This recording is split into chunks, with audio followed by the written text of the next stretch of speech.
One for you, one for me, one for him, one for them.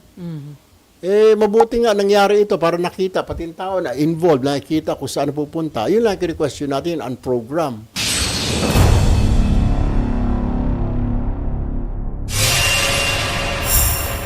Magandang araw po sa inyong lahat. Welcome back po sa Life and Things Channel.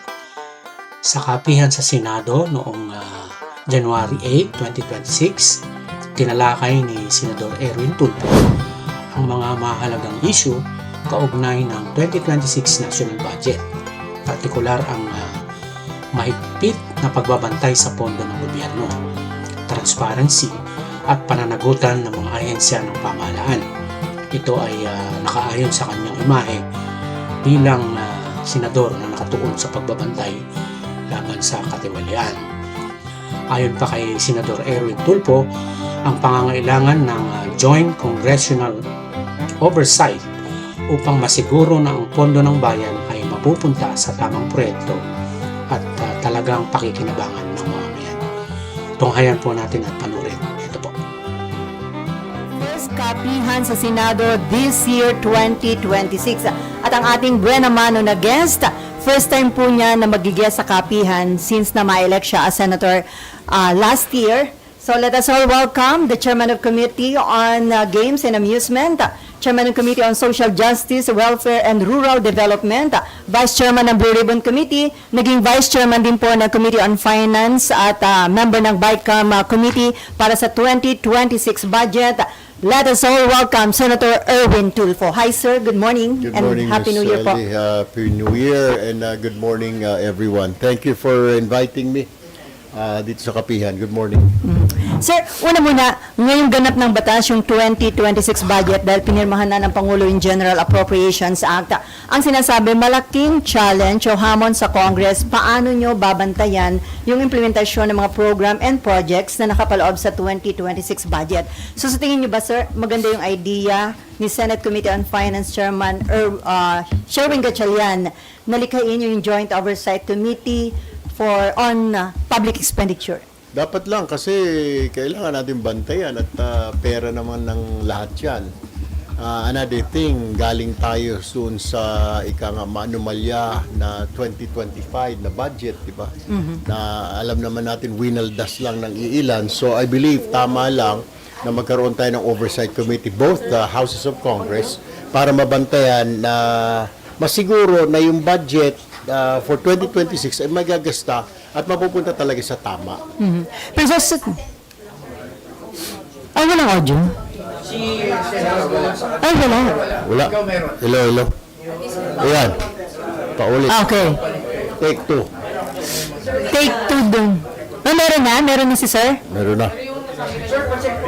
Check mic. 1, 2, 3. 1, 2, 3. Ayun pala. Baka magpalit kami ng mic para mas malakas to. Palagay ko. Mukhang kuha na ito eh. Ay, okay na Kaya kay sir. Senator Brillo na to. Okay na. Naku first time ko naman ni Senator Erwin Tulfo dito sa kapihan. Sir, wag kang madadala ha. Well, actually, to just repeat what I said, sangayon po ako na magkaroon po ng oversight functions committee ang both houses of Congress para mabantayan po itong paggasta sa 2026 budget dahil kagagaling lang po natin ng 2025 na talagang winaldas naman po talaga yung budget. Siyempre, we have to make sure na hindi na mauulit at talagang mapupunta sa tama itong pera ng taong bayan this year.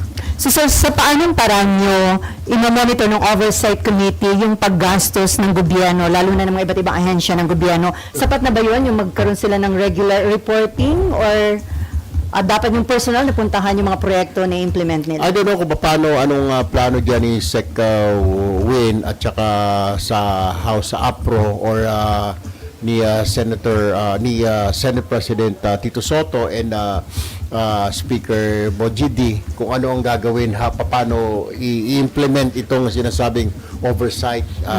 Siguro naman kung ako tatanungin, hindi lang ako magre-rely dun sa report ng secretary, ng mga director. kailangan siguro talaga may tao tayo on the ground na i-check yung random. Kunwari, isang proyekto talaga ginagawa. Kasi nakita naman natin, nagtatakipan, di ba? Yung RD, tinatakpan ng yung DE, di ba? May kasabwat yung RD, yung DE, pati secretary pa, di ba? So, kailangan siguro, masiguro, magpapadala tayo ng tao, Senate, sa Congress, doon sa mga lugar na ika nga, randomly, piliin natin. Baka ito, kung talagang doon napupunta yung pera, may project talaga na ganito.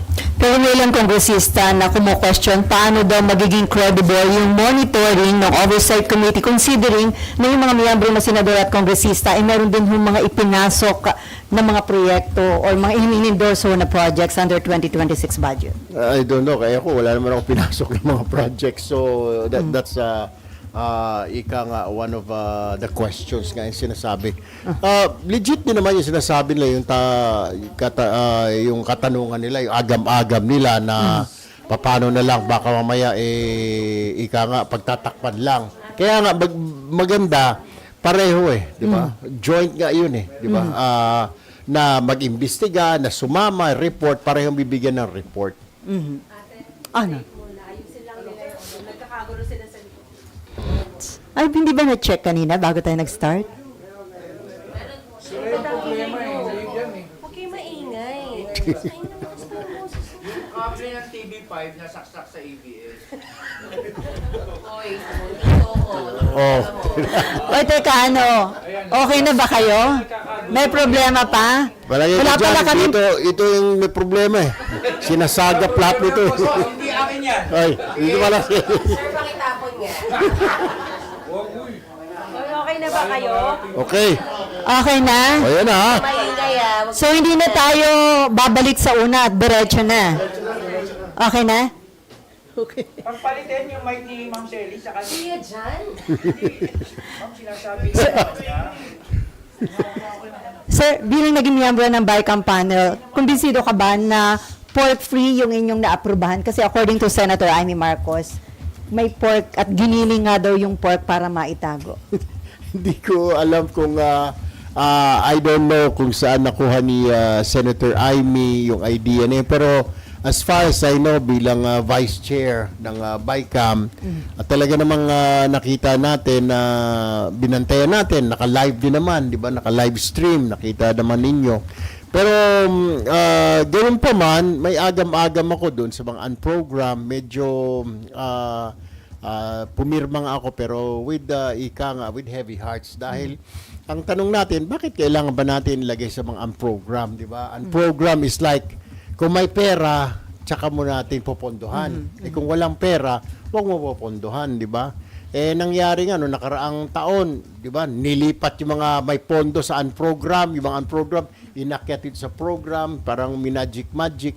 Yun ang kaba ng mga tao, baka maulit muli na gano'n ang mangyayari. Pero binitin ho ni Presidente yung 9 items dun sa program appropriations. Sangayon ako doon. I mean, di ba, I said na tama lang na binito ni Presidente yung 92 something billion worth na unprogram. Kasi, Ms. Ellie, kung titignan natin, walang iniwan po yan sa isang pamilya, di ba? Yung unprogram is like yung mga plano ninyo. Kung may pera, excess, kunwari, bakasyon, magbabakasyon ka ba kung wala kang pera? Gusto mo pumunta ng Boracay, tamang-tama lang yung sweldo mo, di ba? Wala ka na para sa bakasyon. Bakit ka ilalagay, itatabi lang natin ito para pang Boracay. Saan ka kukuha? Mangungutang ka. Which, hindi ko maintindihan. Bago lang ako dito, Miss Ellie, pero bakit mo lalagyan yung mga ganyan, mga saan program na sinasabi, pag nagkapondo, lagi nga wala tayong pondo Lagi nga deficit tayo Hindi natin nami-meet yung target. That is the problem. Yun ang hindi ko maintindihan. Why do we have programs like this? Pag magkaroon ng budget. Nangungutang nga di ba? So, bakit mo pa kailangang lagyan ng mga ganyan na pag may pera lang, di ba? So, nakakapag-isip tuloy mga kababayan natin, baka ito yung mga tinatawag na pork barrel, baka may gagalawin sila. Siguro pag wala yung mga unprogram, tama na naman yung sinasabi ng ilan na alisin mo yung program na yan kasi na baka matukso lang, di ba? Diyan nakatago yung mga pork barrel ng mga mambabatas. So, Kaya para kung ako tatanungin mo, mas maganda kung wala namang program na yan. Kasi We don't have the money for it eh. Di ba? Why do you still have to put it under an program? Mangungutang tayo para mapondohan yun. So, including yung foreign assisted projects. So, sa pag tingin foreign mo- assisted, it's okay. Kasi foreign assisted, may joint venture, may pondo sila nilalagay doon, di ba? Pero yung may mga program doon na wala talaga, hindi foreign assisted na mga major programs, projects naman, pero wala naman tayong pondo. Pag meron lang pondo, bakit pa? Pag meron. So, saan ka tayo kuha? Mangungutang. Yan naman. Wala kang iniwan yon sa isang pamilya, wala kang budget, okay? Wala kang pera para dito, itatabi lang natin dito kasi pag nagkapera tayo. Wala nga eh. Every year short tayo, deficit tayo sa tax targets natin, customs, BIR. Taon-taon yan. Kaya nga sabi nga ng ibang experts, ang problema kasi dito, Senator Tulfo, gastos tayo ng gastos. Ang income natin, ganito lang, X amount, pero sobra yung expenses natin. Walang iniwan din sa isang pamilya. Example, isang pamilya, 25,000 ang sweldo ng lalaki. Another 25 sa babae, 50,000. Pero expenses, 100,000. Di ba? 50,000 lang. Ganun lang yung kasimple. Simple arithmetic eh. Di ba? So why will you overspend when you're only making 50,000? Kayo mag-asawa. Then yung expenses you 100. Kasi magpapalagay ka ng security, kasi maraming magnanakaw, kasi kailangan mo, bakit hindi mo unahin yung education? That's what we did sa budget ngayon. Inuna natin yung education. Pero medyo may dalawang isip ako, bakit mas pataas na naman yung public works, di ba? Sana sinunod na lang yung health. Siguro pangatlo, pang-apat na lang yung public works. Alam ko, it creates jobs, di ba? Pero at this very moment, may problema nga tayo, may question tayo eh, di ba? Yung expenses dahil doon nakita natin na inabuso yung pondo para sa mga infrastructures, di ba? So sir, conforme kayo dun sa mga nagpaplano na questionin pa rin yung legality ng unprogrammed appropriations kahit marami na ibinito si Presidente? Well, karapatan nila yun. Pero kung ako tatanungin, personally, yeah, I agree. Siguro, bakit pa natin maglagay tayo ng unprogram pa, di ba? Kung wala naman tayong pera para doon. Sir, may basehan ba yung concern din ni Senator Amy na itong 2026 budget posibleng gamitin para dun sa posibleng isulong na naman ang panibagong impeachment case laban kay Vice President Sara Duterte next month kapag tapos na yung one-year ban? Well, that's her opinion. Pero kung sa akin, wala naman ako nakikita na ganun. So, I don't think so. I don't know, you might want to ask Senator Amy again kung saan niya nakuha yung idea niya na yun, your opinion, o kung saan niya narinig. Pero sa tingin nyo, wala naman kayo nakita na inilagay doon na pwedeng gamitin ng administrasyon para maitulak na naman yung impeachment case against the Vice President? Ako as Vice Chair, wala akong nakita na pondo para gamitin to operate against the Vice President for her impeachment. Sinasabi kasi maraming soft project na dadaan sa approval ba ng Executive o ng Office of the President, sir? Na ano? Mga soft projects. Yes. Lalo na yung sa local, may mga ganun, di ba? Yung, nadadaan ba yun sa approval muna ng Office of the President bago Local magamit? Government Support Fund? I mean, sa LGSF, that I'm not so sure. I have to get back to you on that matter. Pero, ang pagkaintindi ko, ngayon pinirmahan na ng Pangulo, yung budget na yon will be, it's there. Any additional question about the budget? Okay, Mayan and then Beck. What Senator Amy is saying, there's too much ayuda inside the 2026 budget, AIX, MAIFIP, TUPAD, which she considers soft pork at pwedeng idangle sa mga lawmakers para pausadin yung impeachment. Is it also something that you see possible, sir? Right now, sa tingin ko hindi. Kasi it's really needed.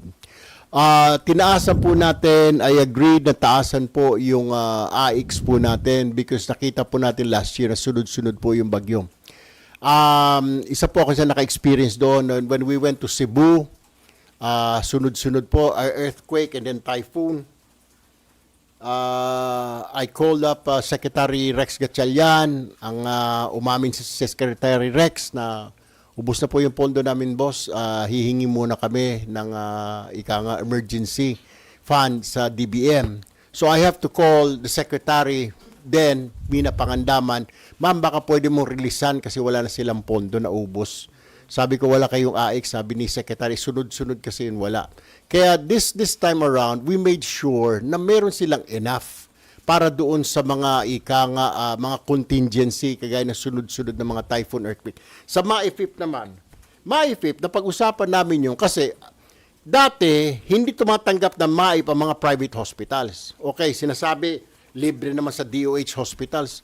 Pumunta ka sa DOH hospitals. Madaling sabihin libre na DOH hospitals, wala ka babayad, zero billing. Ang problema, makakapasok ka ba? Kasi ang capacity lang nila, 300, 400 bed capacity. Anong next option mo? If you have a child, of your husband, your mom is sick, wala kang pera, next option mo. Siyempre, pupunta ka muna sa public, sa DOH. Puno. Mag-aantay ka, Miss Maan, mga 4 days pa. Kailangan ng operahan, puputok na appendix ng anak mo, ng mister mo. Anong option mo? Pupunta ka sa private. Did you know that St. Luke's o lahat ng private hospitals sa Metro Manila malalaki tumatanggap na ng MAIFIP? Cardinal Santos, Makati Med. Why I know that? Because isa ako doon, lumalapit yung mga tao and I keep on requesting sa DOH, pwede bang bayaran nyo ito, pwede bang ganito? Tumatanggap lahat ng hospitals, halos lahat na ng private hospitals, tumatanggap na ng MAIFIP. Ngayon, yun ang option nila. Siyempre, medyo may kamahalan ang private kasi sa public. Kaya, tinaasan natin yung MAIFIP. Kaya nga, isang safety measure ginawa natin, inalista natin na hindi na pwedeng, pwede namang rumekta na lang or si congressman o si senador, tumawag na lang doon sa DSWD. Hindi na siya mismo aabot doon sa tao, di ba? Kasi dati uso yan iaabot sa tao, sa distribution ng AIX, ganun din sa MAIP, ito, anong kailangan mo, may mga letter pa, mga GL. Ngayon, rekta na pwede ka nang dumiretso sa DSWD or tawagan ng mambabatas, pwede ba? Kasi ito constituent ko. Ganun na lang gagawin ngayon. Nasisilip yung dumobleng budget ng farm-to-market roads na sinasabing posibleng maging farm-to-pocket roads upon the discretion of the legislators. Bakit po kayo pumayag na ganun kataas yung farm-to-market roads? May mga sinasabi kasi ang nangyari doon yata sa farm-to-market roads dahil may mga items or projects na hindi na-implement last year. Okay? So, i-implement pa lang siya this year. Tapos yung isa, yung farm-to-market roads ay hindi na dadaan sa DPWH. Okay? It will be upon implementation by the Department of Agriculture and then local government units. Sir, isa na lang. Yung anti-EPAL provision, sir, gaano po ito ka-importante para maging corruption-free yung 2026 budget and to make sure walang intervention during cash aid distribution? Yun nga, yung isa pang sinasabi natin dyan, ako, I for one, ayoko na may politiko doon. Kahit before when I was in Congress, I'm invited na pumunta ka dito kung may distribution ng AIX. I hate it because di mo naman pera yun pera ng taong bayan. It's your money. It's our money. Bakit kailangan nandoon si congressman? Bakit kailangan nandoon si senator? No, it's not our money. Bakit pa? Kung pera mo yun out of your pocket, sige, pamigay ka parang yung mga mayayaman dyan. Pero kagaya niyan yung mga ayuda na yan, government people's money yan. Bakit ka nandyan? Di ba? You're not supposed to be there. Pero kailangan kasi yun, sir, ilagay nyo sa budget law every year. Tingin nyo ba dapat magkaroon ng specific law talaga na anti-EPAL sa mga, Dapat talaga. Hindi lang yung ganito na removal of politicians sa distribution of aid. Siguro nga. Good thing you pointed that out. I will file a law or a bill soon para matigil na yan na talagang walang politiko at diretso na. Ang gagawin na lang, dapat naman talaga, dapat ganun ang pagkaintindi ko when I was still a journalist. I really thought na pag-ayuda, tatawag ka lang, kagaya na ginagawa namin, sa radio pa ako, we asked the secretary, baka pwede ito, hindi makalabas ng ospital. Then the secretary will send his people para bayaran yung mga bill or mga AIC, sir, binagyo po itong ganito. Yan ko naramdaman when I became the Secretary of DSWD. Di mo naman kailangan politiko. Tatawag lang yung politiko. Then, yung DSWD, magpapadala siya ng tao. Sila yung mag-distribute. Di ba? Bakit mo bibigyan yung politiko ng AIX? Bakit mo bibigyan siya ng MAIP? You don't, di ba? Padiretsuhin mo yung tao mo, yung constituent mo, o dumiretso yung constituent sa DSWD. Ngayon, kung ayaw siya bigyan, then that's the time, lumapit siya sa politiko, sir, ayaw akong bigyan ng DSWD natin dito sa bayan natin. O ayaw akong bigyan ng GL para doon sa mailabas ko yung pamilya ko. Then that's the time siguro na the politician will intervene. Sir, Senator Miriam, noon may ifinal na anti-Apple bill pero mukhang hindi nakapasa. Do you think susuportahan niya ng mga kapwa niyo legislator considering na minsan yung mga ayuda na yan nagagamit nila para maisulong yung kanilang mga political interest? Hindi, dapat talaga matapos na ito eh. Kasi yan na nga, sigaw ng taong bayan, hindi mo naman pera yan. Tsaka nakakahiya, di ba? Bakit mo angkinin, ikaw pa namimigay, ikaw pa mag-aabot ng 5,000 na AIX, ikaw pa magbibigay ng GL mismo, hindi mo naman pera yun. By the way, ito pong may nakafile na po kami na AIX bill sa Senate ngayon. We will just include this anti-Apple. Another bill yun? O Pwede isama naman na lang isama, doon? I-incorporate na lang?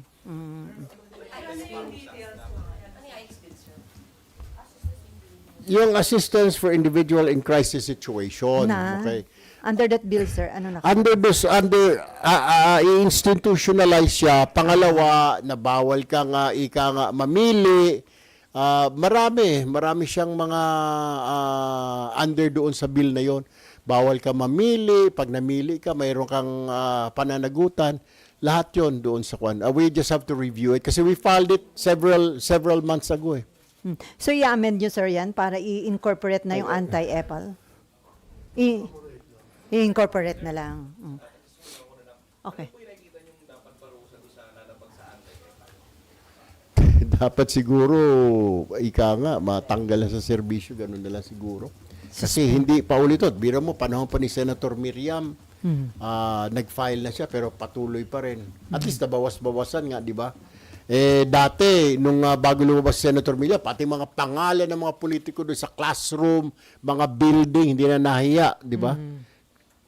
Bakit mo papangalanin yung classroom dahil pondo mo o dahil ikaw ang naghanap ng pondo? Why will you name that classroom under your name or your father's name? Hindi mo naman pera yun. Kung pera mo, then that's time, ilagay mo yung pangalan mo, di ba? Senator blah, blah, blah, blah, o Senator Erwin Tulfo, pera ko yun. Pero kung pera ng taong bayan, wala kang karapatan na ilagay yun. Ilagay mo yung pangalan siguro ng mas maganda, matutuwa pa Pilipino. Filipino Public School, Elementary School, or Philippines Public Elementary School, or Kawayan Public School, or Batangas Public School. Ba't mo ilalagay yung pangalan mo? Marami hong ganun eh. Mabuti nga nag-file po si Senator Miriam na mga nabawasan na putol. Ultimo mga fence, mga bakod, may mga pangalan, may mga initials, mga apelido. Kung hindi ba naman mga luko-luko? Hindi naman ninyo pera yun. Hindi po pera ng politiko yun. You do not have the right. Saka nakakasuka. Diba?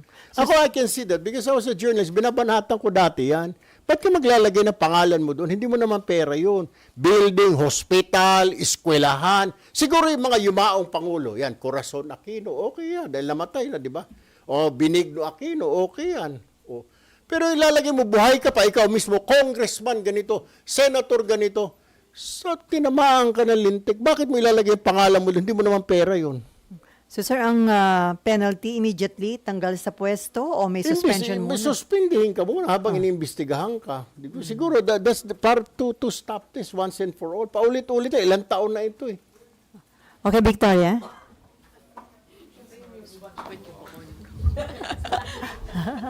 Hi, Sir. Victoria po of ABS-CBN. Sir, dun sa unprogrammed appropriations, you said agree kayo doon sa mga tatakbo sa Supreme Court to question it. Will you do so as well, sir? Pupunta ba kayo sa Supreme Court to question? I'll just let them, okay? Pero yung agree, I agree. Sige, di mag-file sila. Karapatan ho nila yun. Kung may nakikita silang hindi maganda, hindi tama, then let the Supreme Court decide. Pero kung ako ang tatanungin ninyo, personally po, when I signed that, tinitignan ko ho yung unprogram with heavy hearts, I signed it. Siyempre, I sign it dahil miyembro ako ng majority, vice chairman ako. Alam nga ba naman ko kontra ako doon. Pero my point is, it's very simple, di ba? Why will you have unprogrammed projects? Wala kang ang pera. Ba't po ilalagay? Tama yun eh. Matutukso ka eh. Gagawa ka ng paraan para mapondohan yun. Wala nga tayong pera, di ba? Like I said, let's go back to my example. We're one family. Father, mother, okay, ito para sa edukasyon. Binabudget na ng tatay nanay. Ito para sa tuition ng ni bunso. Ito para sa kuryente natin. Ito sa pagkain. Uunahin mo ito para sa pag-hospitalization. Eh, bakasyon natin, sabi ng panganay, bakasyon sa Boracay, wala tayong pambakasyon. Yan parang ganun yung ang program eh. Hindi siya kailangan eh. Not needed. Parang yung sinasabing, yung ang program is a want, it's not a need. Ika nga. There's a difference between want and need. We need this, kaya kailangan natin pondohan ito. Pero yung ang program, tingin ko parang want lang yan. It's a want. Why will you put that? Kung ako tatanungin ko, ako lang masusunod. Alisin ko yung ang program na yan eh. I will. You will push for that, sir, na zero UA sa 2010. Siguro sa next 2027. budget, I will talk to the chairman, our chairman. Pag-usapan ho natin. Kasi ayaw na nga ng mga tao, di ba? Because dyan ang galing, dyan nakita yung kalukuhan sa mga program na yan, program na yan, di ba? Sir, doon lang po sa Joint Congressional Oversight. If ever you become a member, sir, ano yung mga gusto nyong tingnan in particular? Agencies, projects? Just don't rely sa report ng agencies kasi may sabwatan, di ba? May collusion. Yung secretary, sasabihin niya, nag-rely lang siya doon sa report ng kanyang regional director. Si regional director, di nakita naman sa DPWH, di ba? Nagsabwatan sila. Bakit hindi ka magpadala ng tao? Tayo dito sa Senate, yung mga tao natin, di ba? Padala ka ng tao doon, inspeksyonin. Ito, malaki-laking halaga, ika nga big ticket item. Pupuntahan mo ka doon kung ginagawa talaga ito. Di ba? Huwag ka lang mag-rely. Huwag lang siguro tayo mag-rely sa mga... minsan, kasabwat pa nga nila. Kita naman natin sa Blue River, kasabwat pa nila yung COA. So, ano kung mangyayari? Kailangan mo talaga siguro, hindi naman lahat ng project puntahan natin, pero we have to choose, di ba? Parang random, Sally. O punta ko sa Zamboanga, malaking tulay daw ito. Ginagawa ba ito? O ito, may maliit na farm to market, tignan ko rin ito. Kailangan, we have to check really, we have to have people on the ground mula dito sa oversight. Hindi lang tayo magre-rely sa report ni Secretary kasi nangyari na nakita ninyo. Sinabi ng Secretary DPWS kasi nagsabi, ito yung report sa akin ng USEC ko. Si USEC, report ng DE ko, nagsabwatan na pala. Mas maganda kung magpadala tayo ng tao. Diba? Pero sir, ano yung dapat maging priority na bantayan ng mga infra projects? Yung bang national irrigation, farm to market road, flood control? Alin sa tingin niyo ang dapat maging priority sa Lahat yan. Lahat yan. Yung lalo sa DPWH kasi diyan talaga mainit. Diyan nakita natin yung corruption. Tapos sumunod yung sa irrigation. May mga na-discover pa kami na ang tagal-tagal na irrigation project. Doon na lang sa lalawigan namin, sa Baganga, Davao Oriental. Hindi na natapos yung for several years now. Sagot ng irrigation ng NIA, wala raw pondo. Taon-taon naman may pondo, di ba? So kailangan siguro talaga nating yung makita natin, huwag lang tayo mag-rely sa report. Okay, before Amor, so sir, malakas naman yung inyong kumpiyansa na under 2026 budget, talagang ito yung mapapakinabangan na at may iwasan na yung corruption. To tell you honestly, as a journalist, You're not sure? sure kasi my instincts tell me na gagawa ng paraan. May mga gagawa ng paraan eh. Di ba? You cannot stop corruption immediately. Because it's nasa system na yun eh. At least Para mami-minimize pong- under... Exactly, para pong cancer. Diba? Nakaspread out. Kung sabihin, inom ka ng isang gamot, 2 pill, isang chemotherapy, tapos na kagad, patay na. Diba? Siguro, dahan-dahan, it will take years. Kailangan dapat sunod-sunod. Tapos yung Masustain. inumpisahan ng administration, yung susunod administration, ma-sustain niya. The problem with our government, pag iba na yung nakaupo, hindi na susundin yung ginawa, inumpisahan nung una. Alam naman natin lahat yan eh. Lalo sa local government, pinatayo itong stadium na ito. Kasi pangalan ni Mayor yan, ikalaban ko yan. Sa kanya yung credit. Ganun nangyayari. Sasabihin, credit ni Kwan yan, credit ni BBM yan, kaya hindi ko gagawin. Ba't ko gagawin yan, suporta yan, iba na lang sa akin. So, walang continuity because of that attitude. Makikredit yan sa BBM administration, makikredit yan sa Duterte administration, makikredit yan sa Aquino administration. Wala bang continuity? Yun yung sinasabi yun natin, yun ang observation ko. Kahit kayo as journalist, alam naman ho ninyo yan, di ba? Yun ang problema dito sa gobyerno natin. Okay, Amor. Balikan ko lang po yung sa unprogrammed. Sir, during the BICAM po ba, paano yung naging takbo ng discussions on unprogrammed? Ino-post nyo rin po ba siya during BICAM? And ano po yung nangyari, bakit na-retain pa rin yung much of the unprogrammed funds? Yung nga yung isa sa mga, kaya nga nagkaroon ng, di ba, ilang araw na hindi nag-meet yung BICAM, ilang oras na antala na pinag-uusapan, nagkakaroon ng hagel, baka pwede kasi they're saying sa Congress, kailangan ito pag nagkaroon tayo ng pondo. The point is, I was telling our chairman, sabi ko, wala nga tayong pondo diyan na chair. Sabi ko, bakit natin papayagan yan, di ba? So, pero sinasabi nila, pag nagkaroon nga tayo ng pondo, kasi who knows, baka may mga ganito, may mga excess, may mga excess na income. Kung may mga excess ka na income, itago mo na lang siguro, tapos talaga yung doon sa mga, pero wala pang ganun eh. Wala naman talaga tayong excess na income kasi puro deficit eh. Where will you get the excess income?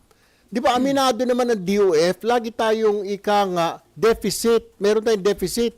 Sa tax target natin kulang lagi. Kulang. Hindi naman tayo maabot yung 6.793 trillion na budget na yan. Hindi naman na-collect yan this year.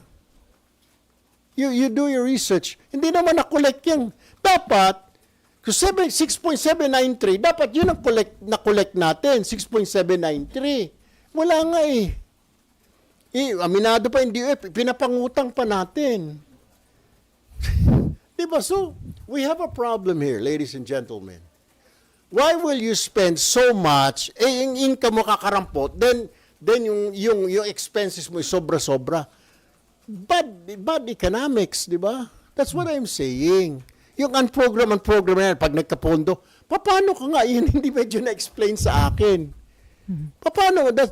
That's what I was questioning during kaya pag nagkaroon ng break, di ba? Ang tagal. Nagtataka din kayo, bakit ang tagal yung nangyayari? Ilang araw, mayroon pa nga 2 araw na hindi nag-meet yung BICAM dahil di magkasundo eh. Kasi isa nga doon dyan sa program na yan, and I was asking them, why do we have, kasi baka may kikitain. Wala nga, di ba, nangungutang tayo. Saan tayo kukuha? Sir, to clarify, yung House BICAM contingent, yung nagpo-push nung unprogrammed? Yeah, parang gano'n.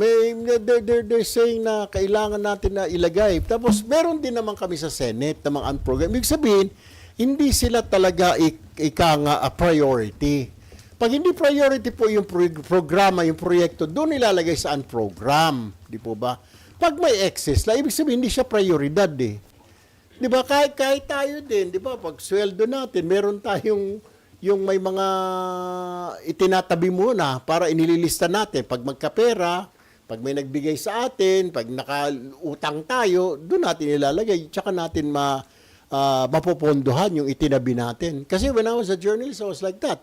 Gusto ko bumili ng motor, may pambayad ako ng kotse, gusto ko bumili ng extra ng motor. Nagtatabi ako dahan-dahan, pero kung walang pantabi, bakit ko bibilhin yun? Di ba? Hindi mo kaya.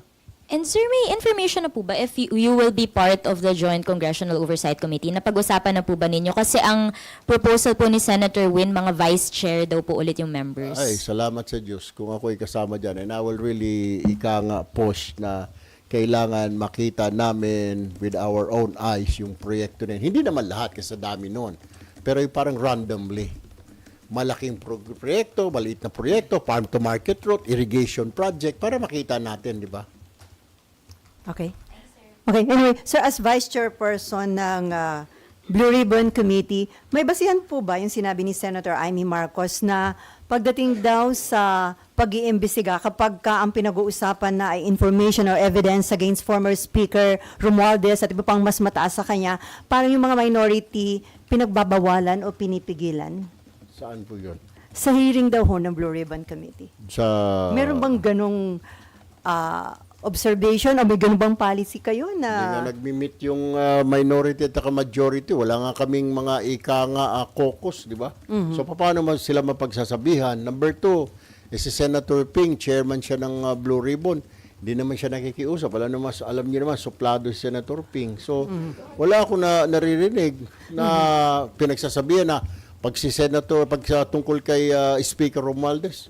Wala akong narinig. Number 2, hindi naman kasi nagmi-meet eh. Ewan ko lang kung personal na tinatawagan ni Senator Ping, isa-isa sila. Pero ako, wala naman ako. Dahil member din ako. Tapos yung mga ilang kilala ko na nakaupo doon, hindi naman sila tinatawagan. so wala kayong observe na may ganun na nangyayari na napipigilan daw yung minority kapag ang i-discuss na yung mga information or evidence against na naglilink kay Speaker Romualdez o iba pang mas mataas. Si Senator Amy lang tanungin niyo. Sabihin niyo, ma'am, sino ba yung mga pinagsabihan? Sino bang nakausap ng mga minority na yan? At sa tingin nyo, hindi yung gagawin ni Senator Ping Lacson Oo bilang naman. chairman ng Blue Parang hindi Ribbon? mo kabisado si Senator Ping. Ito mo suplado yung tao eh. Pero sir, magkakaroon pa ba ng panibagong hearing? At sa tingin nyo, next hearing, dapat tutukan yung Cabral files?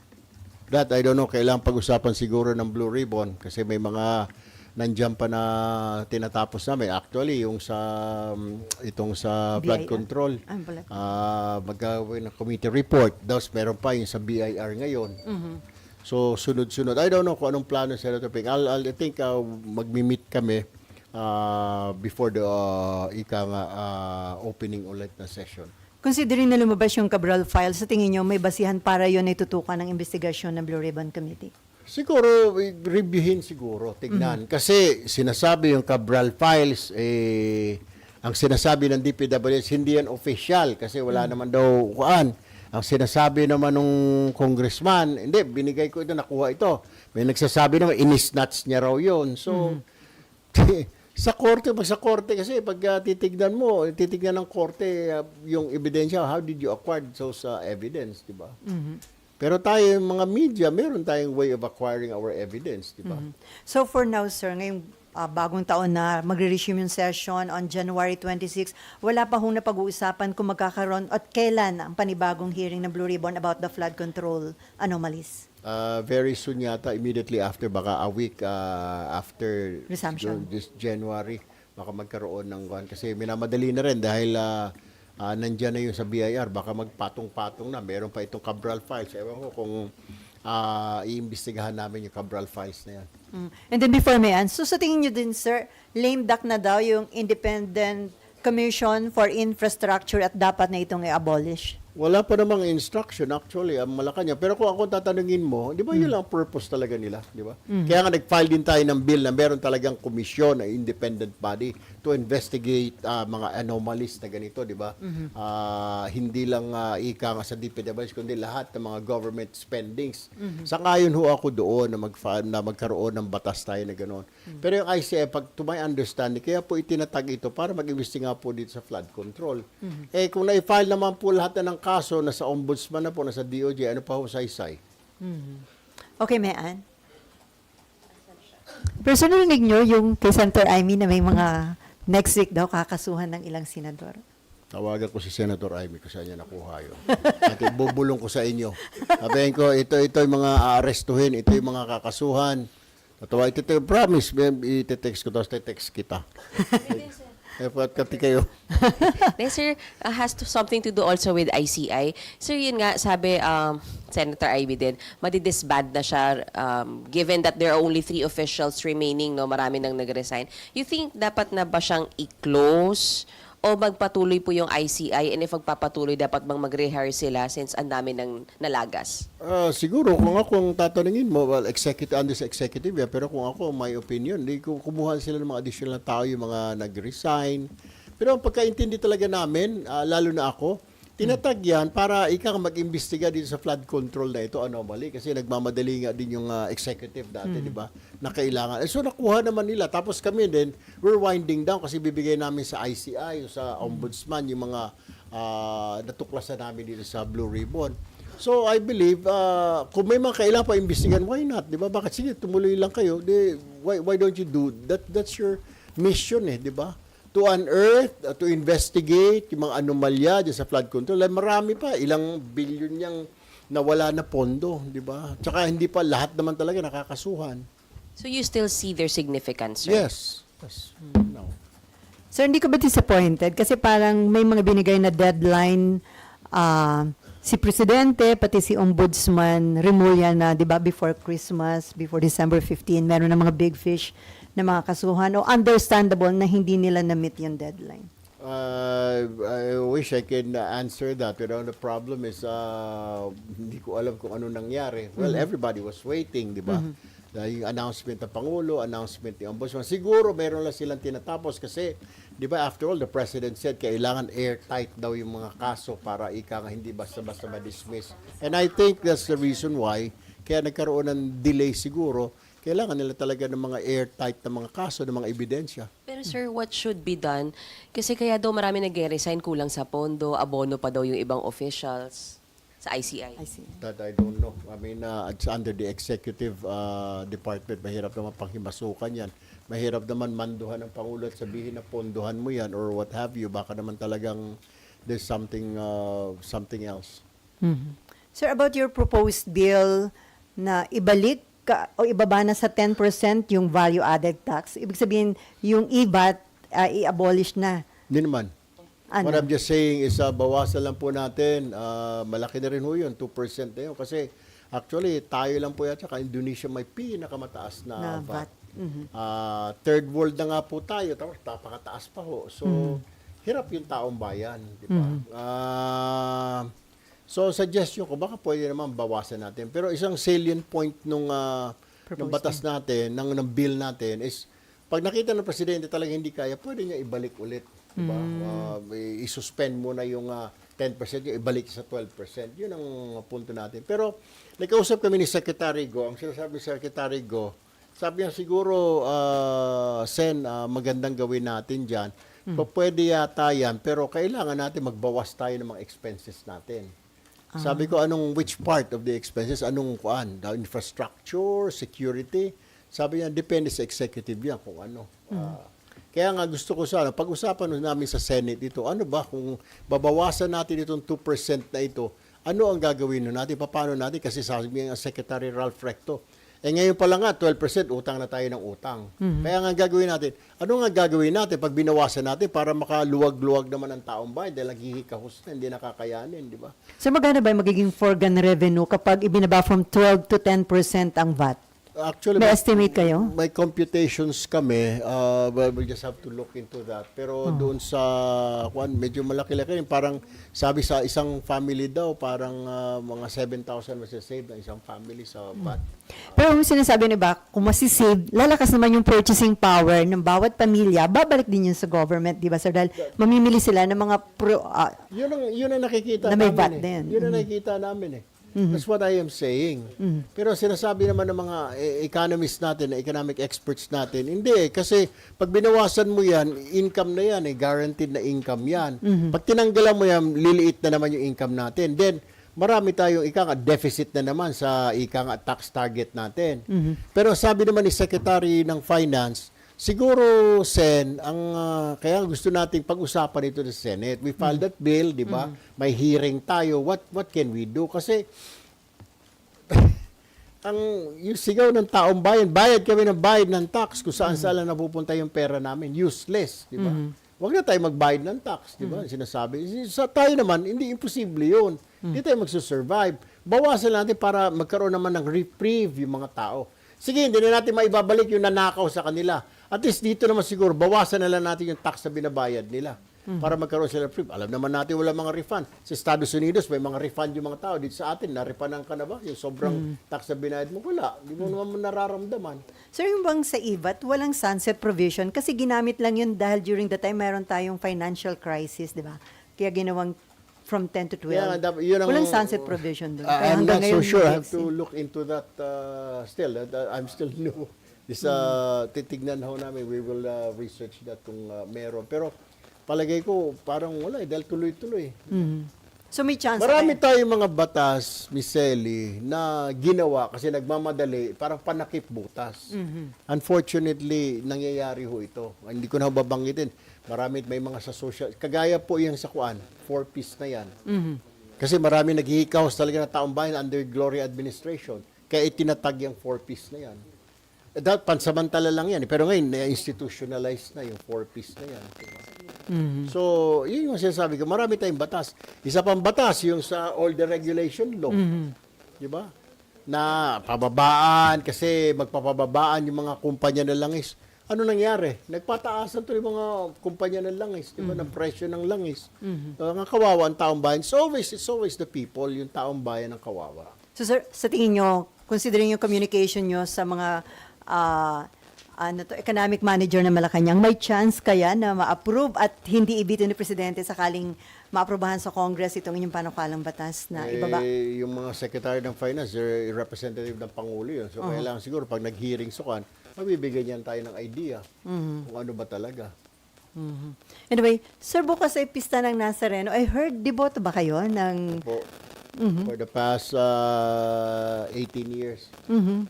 So, umaakit ho kayo dun Ay, sa... hindi na ako tayo aakyat. Mahirap naman yun. Baka masagasaan tayo, mahulog. Dati nung reporter pa lang ako, Aido. Ngayon, sasama na lang tayo sa procession. Sir, ba't naging deboto kayo ng Black Nazarene? Meron bang something sa buhay nyo na... I have a daughter who was 3 years old before and she's 21 now. May Hirschsprung disease. Nahihirapan siya, yung bowel movement niya. She was 3 years old. Eh, makita lang na hindi iyak ng iyak. So what I did was I went to somebody told me na pumunta ka sa Nazareno kasi may mga miracles dyan. So I did. I went there and I said like, pagpagalingin mo itong anak ko, I will be a devotee. So the day before ng surgery niya, winiwil na siya doon sa surgery room. Nakita nung doctor yung surgeon. Yung isang fellow niya or kaklase niya yata from another hospital. Sabi nung kasi ito, Hirschsprung. O ilang taon? 3 years old. Sabi ganun. Sabi, doktor, ba't kailang operahan? Eh kasi nga, hindi, na-outgrow niya yan eh. Kasi Hirschsprung pala, yung doble yung loop ng bituka mo. Kaya matagal mag-move ng bowel. So may maliit at malaki. May extra na loop. Eh sabi nung doktor na dumaan, hindi, kasi lalakihan yan eh. Pag lumaki na, i-stretch din niya. siya. Hindi naman yung dodoble na naman yung loop. Pa-stretch So, lang. hindi natuloy yung surgery? Hindi na natuloy. Yan, okay naman na yung bata after so many years. So, parang answered prayer sa tingin nyo? It is. And then there's a lot more answered prayers. So, kaya nga dumadami yung deboto every year. Tanungin mo yung mga namamanata, nagdedeboto because every year. Yung iba naman dyan, sumasama. Ako na lang, I keep on thanking God for where I am right now and what He had made of me. Pero conforme ba kayo, parang ipinagbabawal na ngayon yung umakyat sa andas dahil marami rin nasasaktan yata. So this year parang pinagbabawal na, lalo ng mga kabataan. Kaya nga, kasi may mga nasasaktan din, may mga, tsaka nasisira po yung andas.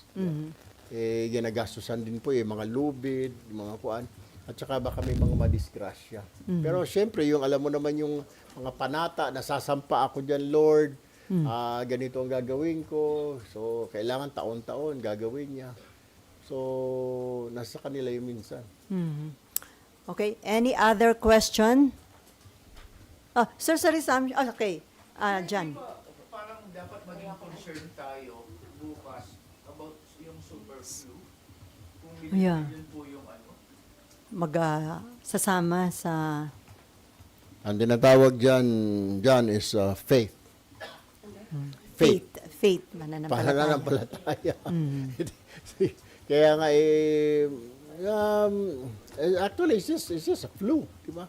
Buti sana kung COVID natuloy pa rin naman, ay natigil pala yun ng COVID. Tapos the following year naka-face mask yung mga tao, etc. So sir, sumasama kayo sa procession mula doon sa Luneta hanggang makarating ng... Sa mass pa lang hating gabi, I go there and then sa procession, pero hindi naman kasi maghapon yun, marami namang gagawin. Siguro may portion lang na I say the rosary during the procession. Nakapaa rin kayo, sir? Nakapa, nakikita tayo ng mga tao. Last year, dati panata ko na papasan, when you say pasan, yung dadala mo yung lubid, yung sasampa kasi akit ka sa taas. Ginawa niyo dati yun? Taon-taon. Pero last year, talaga sobrang dami na ng tao, napakahigpit, di ka makalabas. So pag sinabing bitaw, pag bibitaw ka, kailangan, dapat sundan mo sila lahat. Kung nasa kaliwa yung balikat, nasa kaliwang balikat para makabitaw ka. problem is, sobrang tao, may mga tao dito, hindi ka makabitaw. So, ang ginawa na ng kasama ko, binitbit ako dahil hindi na ako makahingi. Delikado to. missed for 18 years. No. Yearly talaga. Sir, di ba, security issue ngayon na kasama pa kayo, senador pa kayo. Well, we'll leave it all to God. Faith pa rin yan. It's Faith. fate. God will do something about it to protect. I mean, well, we'll leave it to the hands of the Lord. Actually, there's a lot. There's a lot of blessings and God saved me so many times. Believe it or not, I am using, this is already my 12th life. Talaga? Marami. 12. Started when I was Ano yung accident, sir? Or may threats? accident. I was in 4th grade. Nakagat po ako ng aso na askal. Hindi ko sinabi sa nanay ko dahil yung nanay ko disciplinarian, wala raw kami panggamot. So kinagat ako ng aso. Ginawa ko lang, pinadugo, nilagyan ko ng iodine yung sugat. Hindi ko sinabi sa nanay ko. 2 days after namatay yung dog. Oh, di ibig sabihin may rabies. Rabies. So sabi ko sa nanay ko, Ma'am, sabi ko, ano kayo mangyayari sa kaklase ko na nakagat ng aso? Sabi ko, namatay yung aso. Ay, naku, Diyos ko. Sino ba magulang niyan? Kausapin ko. Sabi ko, na. Sabi niya, luko-lukong bata ka. Sino ba yun? Sabi niya, kawawa naman yung nanay. Sabi ko, ako, naku. Nasugatan ka na, nakagat ka na, napingot ka pa. Dinala ko sa ospital. Sabi ng doktor, too late na po yan, Mrs. Bigyan nila natin siya ng gamot na for 1 year. Eh, kaya nung natin malalaman kung na rabies siya, sabi ng doktor, hindi po natin malalaman, pagdating po niya ng 20 years old, eh grade 4 ako noon, so mga 10. Ganun So ba? 10 years.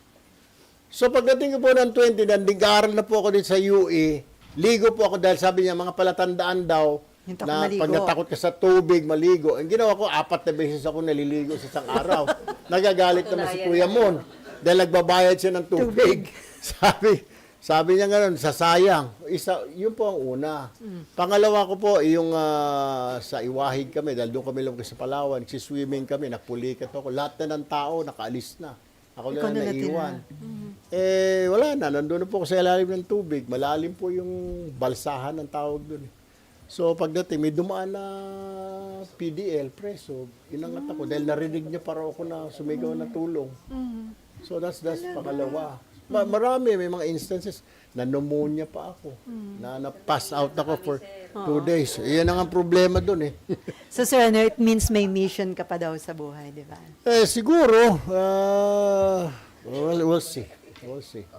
We'll see. Okay. Ano? Sir, to be very, very, very sure, you are pushing for zero and program for 2027 budget. Yes. Including the foreign assisted project. Hindi, pag foreign assisted, ma'am, may ibig sabihin talagang Automatic, kailangan niya kasi meron may yun. mga oo. Okay. Siguro parang foreign assisted na lang. Ang kasi nakakahiya naman, pumayag tayo, magpopondo sila tapos hindi natin tutuloy, di ba? Di wag na lang. So, may UA pa rin, limited to foreign assisted Foreign project. assisted na lang siguro. Eh kaso mo, yung nangyari, yung last year po, yung foreign assisted, hindi, nakaprogram talaga, nilagay sa unprogram. Kaya nagalit yung isang gobyerno. Nagwawala. Bakit nilagay sa unprogram yan? Kasi inalis pala doon. Yung kanyang mga flood control, nilagay niya sa program. Yung? Sa program. Yung ano? Foreign assisted. Kasi may mga projects sa pagkaintindi ko na priority talaga yung unahin. Kasi problema ng ating money, di ba? We don't have enough. So Kasi may- sinasabi lang, pag may pera tayo, then we will do. And then we let our counterparts know that also. So, sir, may foreign assisted na nasa program at merong nasa unprogram. Tama po ba? I think so. I have to review. I'm not so sure. I have to review. Super. No to all program unless foreign assisted. Kasi paano mo naman nanakawin yun? Sasabihin ng counterpart natin, hoy, ninakaw niyo yung pera namin. Sana nangyari? So it's kind of hard, di ba? If you have a partner, business partner, di ba? Kung tayo magpa-partner to sa business, alam ko man nanakawin ko yung project na yun, yung paggagastuhan natin. Yung problema na yun, in the first place, bakit pa tayo nag-agree na magkaroon na tumulong sila sa atin? Nagkaka-delay, uma-atras, di ba? Pero hindi tayo One kakasuhan. example of that, yung North Trail, ilang taon na yan, di ba? Panahon pa rin ng Pangulo yan. Even before President Duterte and North Trail na yan, hanggang ngayon.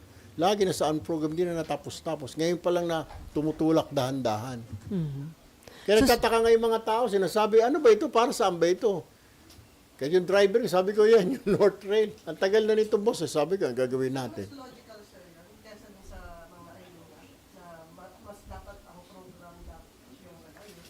Kailangan ho natin i-balance din kasi naghihirap po tayo na bayan.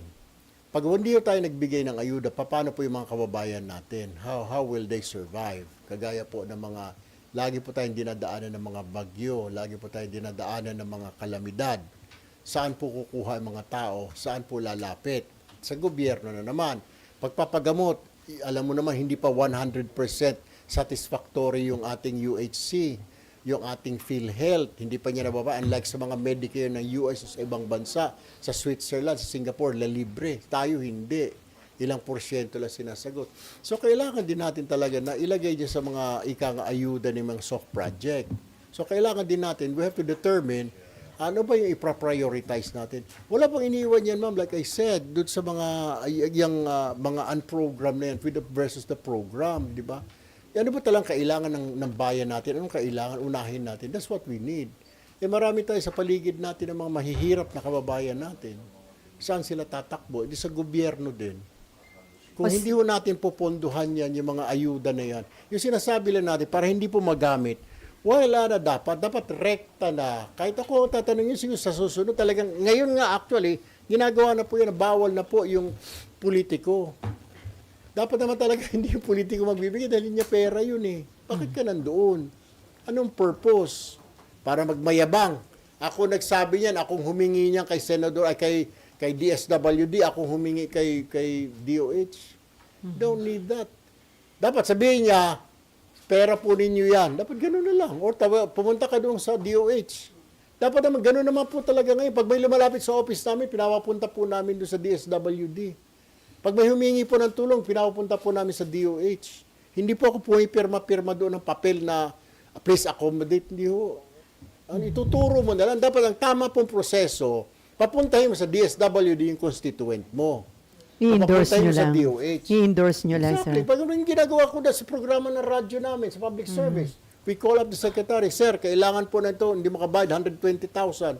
Papapuntahin mo dito, Boss Erwin. Pinapunta namin yung tao. Dapat ganun lang yung gagawin ng politiko. Okay, teka. Si Malu mukhang gusto itanong. Hi, sir. Balak po ng US na ibawal na yung dual citizenship. Sa tingin niyo, dapat itong maging concern ng gobyerno? Ay, kailangan ko siguro mapag-aralan yan. Depende rin ho eh. Kung ano ho reasons nila at ano reasons mo bakit kailangan mo may dual citizenship. Ibig sabihin, kung pumunta ka ho doon para maging citizen, why will you still have this citizenship? So, depende ho eh. May mga iba kasi na gusto nila parang in touch pa rin sa roots nila sa Pilipinas, di ba? Na yung mga benefits, karamihan naman kasi yung benefits lang po yung hinahabol nila doon, employment benefits, kasi may mga social protection po sila doon, yung social security, pag retire po nila, may natatanggap sila X amount of dollars. Dito, magkano naman, kumpara naman dito sa SSS natin, Panginoon ko. Pero sir, di ba, yung US yung magbabawal. So, kailangan nilang i-renounce yung kanilang Filipino citizenship. Exactly, parang yung gano'n eh. Yun ang sinasabi ng US, isa na lang dapat ang citizenship mo. I don't know paano gagawin ng mga kababayan natin na may dual citizenship. Okay, Mean. Yan, okay lang ho, nagkakaedad ho tayong lahat. Okay, okay lang yan. Sir, do you think pwedeng maging source ng corruption yung unprogrammed funds? Kasi sabi niyo po, gagawan ng paraan para pondohan yan. Yes. Ako tingin ko, as a point of view, as a journalist, as an investigative journalist, yes. Pwede na magiging source ng corruption yung program. Kaya nga po, sinasabi ko next year, kung maaari, except kung mga foreign assisted, wala na lang tayong unprogram. Bakit pa tayo, like I was telling you kanina, why do we need a program projects? Wala nga tayong pondo. Pag napondohan, di wag na lang, wala naman tayong pondo, di ba? Every year naman, ipangungutang mo. Para sa pangungutang mo, para makapasyal ka Boracay, para makabili ka ng bagong TV, papangutang mo. Para makakuha ka ng CCTV, mabantayan yung paligid mo. Kahit wala kang budget para doon, pangungutang mo. It's like that eh. Unlike siguro kung may business partner ka, may isang plantation ka, yung partner sabi, ako na bahala, hati tayo, pero ako muna ang aabono dyan. That's fine. Pero kung ikaw magkukusa na kukunin mo sa program, ilagay mo sa program dahil magkakaroon ka ng pondo, yun hindi ko maintindihan. Wala nga tayong pondo, di ba? Deficit tayo. Mabuti sana kung namimit natin ang target. Hindi ho natin namimit yung target natin, yung tax collection target at mga revenue targets natin, hindi eh. Yung sinasabi 6.793, ipangungutang natin yung iba doon eh. We haven't collected that yet. We're still short. Then, how come, kung tatanungin mo, simple mathematics, bakit ka nga, di ba? You make, for this year, kasama ng bonuses mo, sabihin natin, you make 50,000. And then expenses mo, pagdating mo ng bahay, aabot ng 75. So, lagi kang deficit every year. So, mangungutang ka na naman. So, lumalaki yung utang mo. Di ba? Kaya nasa 17 trillion something na yung utang natin. So, hindi talaga pwedeng maging corruption-free yung 2026 budget kasi may unprogrammed pa rin po. No, I'm not saying that. Siguro kung lahat naman nakabantay, lahat tayo nakatutok, siguro baka magdahan-dahan yung may mga nagbabalak dyan, nagpaplano. Wala akong sinasabi na corruption-free, hindi pwede maging corruption-free. Kailangan lang siguro talaga tutukan. Tamo, lahat. Ngayon, nung pumutok ito, lahat hands-off. Kaya ginawang live streaming pa yung national budget natin. First ever na BICAM para ika nga na may pakialam ang taong bayan. Siguro kung hindi pumutok ito, tuloy-tuloy pa rin. Yung BICAM sa mga hotel room. Oh. Siguro na usap, one for you, one for me, one for him, one for them. Mabuti nga nangyari ito para nakita, pati yung tao na involved, nakikita kung saan pupunta. Yun lang request natin, on program. Pero kung akong tatanungin mo next year, I will really say na let's do away with a program. Let's stop this. Except siguro kung ika nga ay ito ay foreign assisted programs or projects. Sir, last question pahabol ni Nympha. Dapat bang tuluyan pa rin ng Blue Ribbon Committee ng arrest warrant si Saldico kahit pinapaaresto na siya ng korte? Depende sa, we already gave it to the court, yung ebidensya namin. So, hindi naman pwede mag-issue ang Blue Ribbon ng warrant of arrest. Only the courts. Hindi kung let's say i-contempt na po siya dahil sa hindi pagdalo and then Yes, sangayon ako, yung problema saan natin hahanapin. Hindi nga malaman, maging ibang authorities, di na alam ko, nasa Portugal ba ito, nasa Spain, nasa France. And then second question ni Nympha, hindi na makita si Gutesa, off the hook na po ba dahil dito si Romualdez at Eric Yap kung walang accuser? Ayun ang magiging problema, kailangan pag-aralan. Yun ang sinasabi ni Senator Lacson, nasaan na ba yung accuser na yan? Kailangan niyang, kasi madali lang naman, Sally, na magturo ako na magturo. Si Sally, si John, si Mayan, isabit sa ganito, di ba? Sabihin ko si John, sabihin ko babaero ito number 1. Pagkatapos bigla akong magtago. Yayari ka pa sa misis mo mamaya. Biro lang po, ma'am. So wala na talagang balita kay Gutesa. Hindi nga matagpuan eh. Yun ang sinasabi namin ni Senator Lacson na mag-usap kami last time, yung after nung Blue Ribbon hearing nung nakaraan. Sabi ko, saan na ho ba ito, Sen? Sabi niya, hindi ko nga alam eh. Sinasabi, nasa Maris. Sinasabi ng Maris, wala sa kanila. Which I'm sure, wala talaga sa kanila. Ba't lang itatago ito? So ginamit lang siya, sir? But that's how we look at it right now. Baka nagamit lang yung mama. Paano na lang ho ito? Kailangan, kung talagang sure ka, di pumunta ka dito. Di ba, I even offered din, baka gusto mo na security dito sa Senate. Ayaw niya, kaya daw niya. May darala siyang 45 caliber pistol. Kaya niya ipagtanggol ang sarili niya. Tapos nawala na lang bigla. So, I don't know kung ano mangyari. Bahala na po yung korte doon to decide. Okay, on that note, thank you so much, Senator Erwin Tulfo. Sir, sa susunod, sa ulitin, sana hindi ka madala. Kung nagustuhan niyo po ang video na ito, baka naman pwedeng pa-like at pa-subscribe na rin. Hanggang sa muli, maraming salamat!